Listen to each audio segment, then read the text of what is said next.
किसान साथियों राम राम। आशा उम्मीद करता हूं कि आप सब ठीक ठाक होंगे। साथियों आज हम चर्चा करेंगे मक्का और सोयाबीन के ऊपर, क्योंकि मक्का के किसानों और सोयाबीन के किसानों के भारी भरकम फ़ोन और मैसेज आ रहे हैं कि इनके बारे में क्या समाचार है, वो कृपया करके वीडियो के माध्यम से बताने का काम करें। साथियों एक एक सटीक और सही जानकारी लगातार वीडियो के माध्यम से आप तक पहुँच रही है।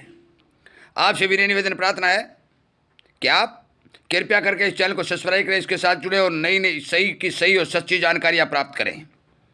मैं आपकी जानकारी के लिए बता दूं कि जो ट्रेड डील अमेरिका और भारत के बीच चल रही थी, पूरा वीडियो सुनिए आपको समझ आ जाएगा।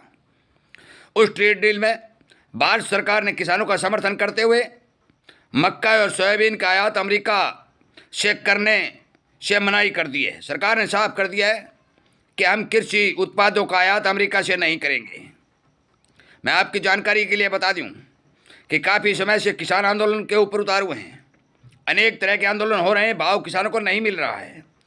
आपकी जानकारी के अनुसार मक्का की बिजाई इथेनॉल में ज़्यादा से ज़्यादा प्रयोग करने के लिए सरकार ने आह्वान करके एमएसपी खरीद करने की वादा जो किया, उससे सरकार ने पीछे हटने का जो काम किया, किसानों को भारी भरकम नुकसान हुआ।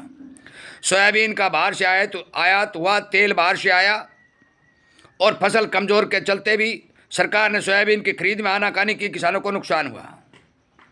अब भी मैं आपको बता दूं कि जो खबरें निकल के आ रही हैं, सरकार एक तीर से दो निशाना साधने के ऊपर लगी हुई है। इधर से एक समाचार आए कि जो ही रूस के राष्ट्रपति यहाँ दौरा करके गए, जाते ही उन्होंने गेहूं मक्का के ऊपर इम्पोर्ट ड्यूटी जीरो कर दी है।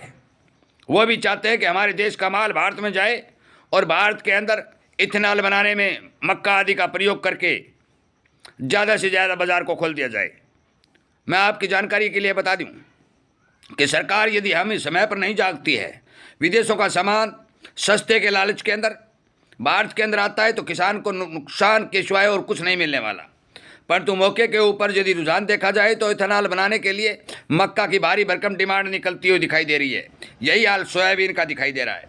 मक्का की पैदावार भारी भरकम अब की बार किसानों ने खड़ी कर दी है, जिसके कारण भाव औने पौने दाम पर किसानों को मक्का का बाजार में बेचना पड़ रहा है। इन सब बातों को देखते हुए आगे बाजार, मैं ये नहीं कहता भारी भरकम तेजी होगी, परंतु सोयाबीन के अंदर अच्छे भाव मिलने और मक्का के भाव को मजबूती बनने के आसार दिखाई दे रहे हैं। आज मक्का एमएसपी से 50% कम बिक रहा है। यदि सरकार समय पर फैसला लेती है, जिस तरह से अमेरिका को नकार दिया गया है, उसी तरह से यदि रूस को नकार देती है और माल नहीं मंगाती है, तो आने वाले समय में हमारे देश में मक्का की खपत 100% बढ़ेगी। किसानों को एमएसपी के नज़दीक भाव मिलने की संभावना मिलेगी। वही हाल सोयाबीन का दिखाई दे रहा है। विदेशी तेलों में लगातार तेजी आती दिखाई दे रही है, डॉलर बढ़ती हुई दिखाई दे रही है और चीन की खरीद भी सोयाबीन के अंदर पॉजिटिव आती हुई दिखाई दे रही है। समय लग सकता है, परंतु इन दोनों ही चीज़ों के अंदर भारी भरकम तेजी तो नहीं, परंतु किसान को ठीक भाव मिलने की संभावना दिखाई दे रही है। जितने भी समय तक जो किसान रुक सकता है रुक ले। मैं बेचने और खरीदने का स्टॉक करने की बात नहीं कह रहा हूँ, मैं बाजार की एक एक जानकारी आपको दे रहा हूँ कि मौके के ऊपर सरकार ने जो फैसला लिया है वो सराहनीय है, सरकार का धन्यवाद करना चाहिए। परंतु एक बात चिंता खड़ी करती है कि रूस ने अपनी जो गेहूँ, सोयाबीन, ये मक्का, इन सब के ऊपर इम्पोर्ट ड्यूटी घटा करके अपना माल भारत की ओर सप्लाई करने की योजना की मंशा जो जारी की है, उसके बारे में भी सरकार को विचार करना चाहिए। मैं आपसे विनती निवेदन करता हूं कि मेरे इस वीडियो को सरकार के नुमाइंदों, सरकार के अधिकारियों और दिल्ली की कुर्सी तक पहुंचाने का काम करें और उन्हें अपना एक वादा याद कराएं जो उन्होंने मक्का की बिजाई करते समय किसानों को दिया था, सोयाबीन की बिजाई करते समय सोयाबीन को दिया था। और देश के हर एक किसान को आश्वासन दिया जाता है कि हम आपको एमएसपी दिलाएंगे, एमएसपी पर खरीद करेंगे। परंतु आज बहुत सी फसलों की, जैसे नरमा हो, मक्का हो, सोयाबीन हो, अनेक फसलें एमएसपी से नीचे बिक रही हैं और भारी भरकम किसान को नुकसान हो रहा है। इस नुकसान का कारण केवल और केवल एक है, जो महाराष्ट्र के किसानों ने, और मैं बहुत समय से कह रहा हूं, और महाराष्ट्र के किसान नेताओं ने भी ये मांग की है कि आप अपनी आयात नीति को बदल करके बाहर के विदेशी अनाजों के ऊपर इम्पोर्ट ड्यूटी बढ़ाइए।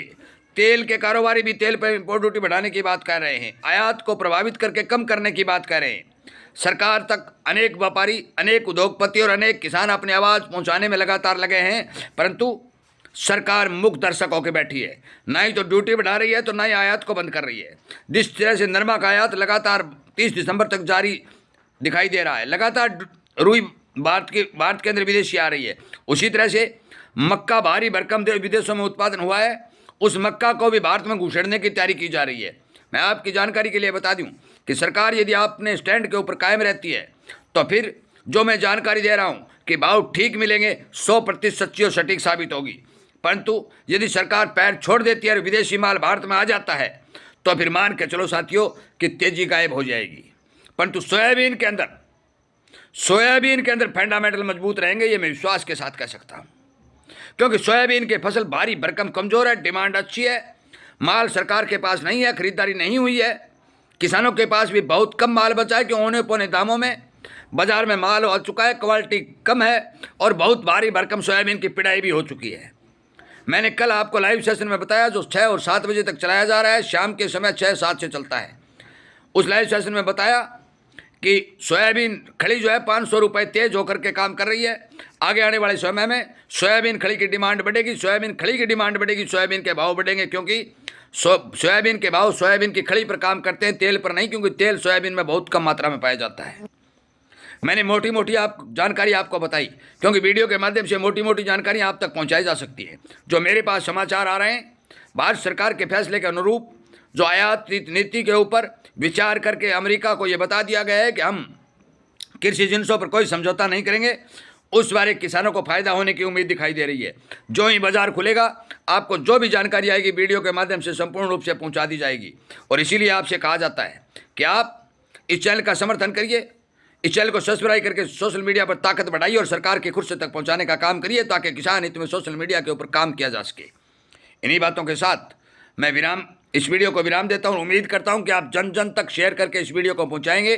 शाम को 6 बजे से लेकर 7 बजे तक लाइव सेशन चलता है, उसमें अपने प्रश्न उत्तर करेंगे और अपने खेती में कम खर्चे में ज़्यादा मुनाफा प्राप्त करने के तौर तरीके समझेंगे। आपका बहुत बहुत धन्यवाद।